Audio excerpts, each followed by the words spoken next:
Olá, meu nome é Henrique Claudino Paletó Moreira Nóbrega. Eu vim apresentar o trabalho A Linguagem do Ornamento, Elementos Decorativos na Arquitetura da Cidade de João Pessoa.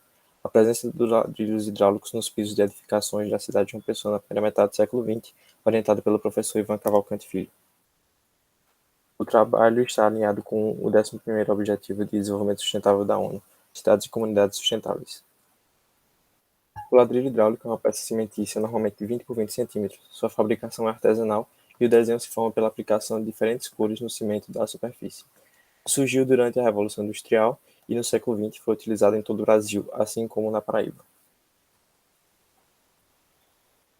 Os objetivos são registrar a presença do ladrilho hidráulico no centro histórico da capital paraibana na primeira metade do século XX, investigar e destacar as estampas, categorizando-as em se a peça é padrão ou de borda, quanto ao estilo, orgânico, geométrico ou misto, quanto à associação de peça, se é autossuficiente ou dependente. Essa classificação só se dá nos ladrilhos padrão. A revisão na literatura, abordando desde o surgimento do ladrilho hidráulico, sua introdução no Brasil e o contexto econômico da Paraíba. Realizar o mapeamento dos imóveis identificados com ladrilho, levantamento fotográfico dos ladrilhos em loco e classificação dos ladrilhos no quadro resumo e processamento dos dados obtidos são o que caracteriza a metodologia do trabalho. Os antecedentes do ladrilho hidráulico podem ser remetidos desde as peças cerâmicas ornamentadas produzidas no Antigo Egito e até mesmo aos mosaicos romanos.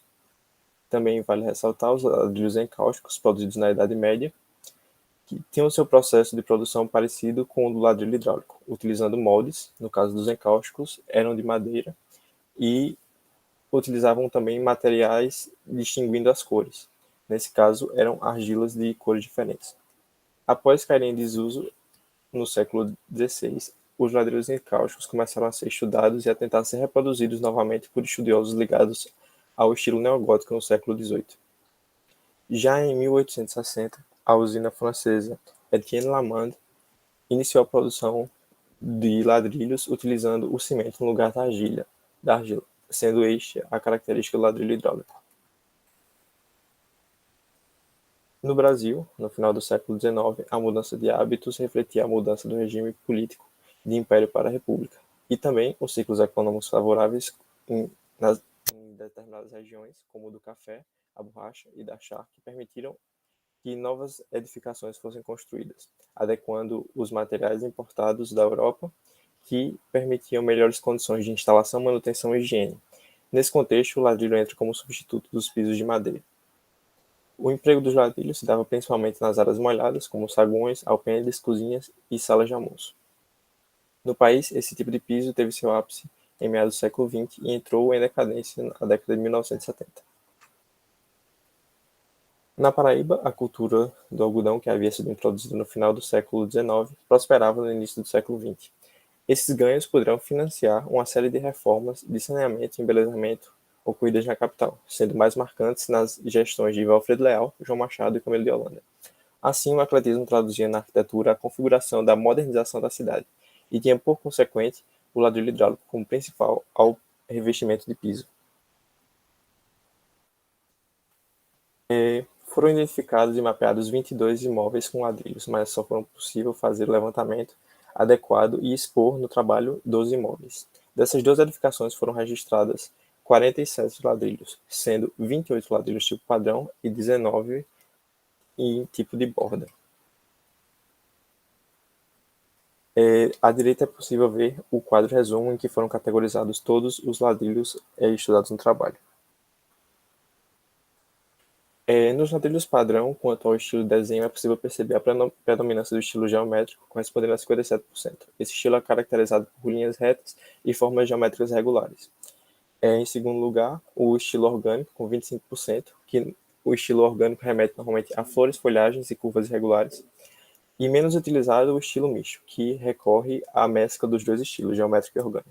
Quanto à classificação do ladrilho padrão em relação ao arranjo, a minoria deles se apresentou sendo autossuficiente, correspondendo a 39%. Autossuficiente é quando uma peça só completa um único desenho e a repetição de sua peça produz a multiplicação desse desenho único, enquanto os dependentes foi o mais utilizado, com 61%, que ocorre quando uma peça contém um segmento de desenho e precisa se associar a outras peças para completar o desenho todo. Quanto aos ladrilhos de borda, por serem lineares, não são classificados quanto ao arranjo, apenas o estilo de desenho. Aqui também se observa a predominância do estilo geométrico, 63%, seguido pelo orgânico, 26%, e por último, o misto, 11%. As conclusões.